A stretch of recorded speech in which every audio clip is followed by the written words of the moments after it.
இயேசு கிறிஸ்துவின் பரிசுத்த நாமத்தில் உங்களை அன்போடு வாழ்த்துகிறேன். இன்றைய வார்த்தை கிறிஸ்துவின் சிந்தை என்கிற தலைப்பின் கீழாக, நன்றி அறியாதவர்களுக்கும் தேவன் நன்மை செய்கிறாரே. லூக்கா 6:35.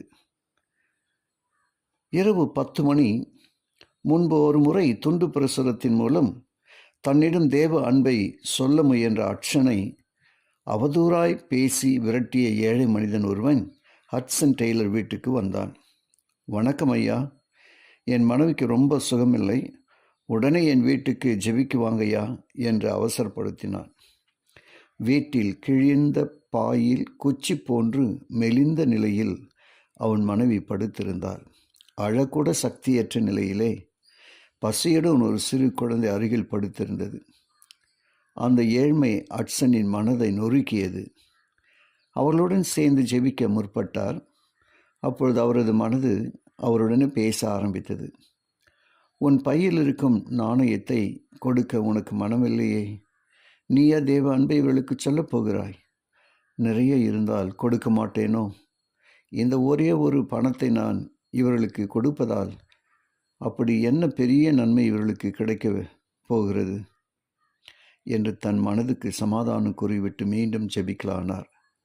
இருப்பதை கொடுக்க மனமில்லாத நீ எத்தகைய ஊழியத்தை செய்துவிடப் போகிறாய்? மனம் மீண்டும் அவரை குற்றப்படுத்தி பேசியது. அட்சன் தன் சட்டைப்பையில் கையை விட்டார். அதே சமயம் அந்த ஏழை மனிதன், ஐயா, பட்டினியாய் கிடக்கும் எங்களுக்கு உதவுங்கள் ஐயா என கெஞ்சினான். என்னிடம் இருக்கும் கொஞ்சத்தை உனக்கு தருகிறேன் என்று தன்னிடம் இருந்தே அவனுக்கு கொடுத்தார்.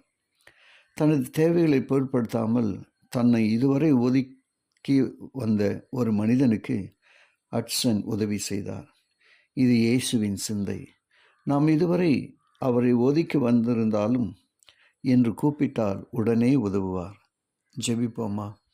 கிருபையுள்ள நல்ல பிதாவே, உமக்கு நன்றி சொல்லுகிறோமப்பா.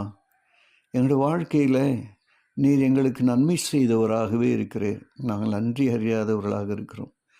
ஆனால் உம்முடைய அன்பை நாங்கள் எண்ணி பார்த்து உம்முடைய சிந்தையை அறிந்து கொள்ள இரக்கம் செய்யும் அப்பா.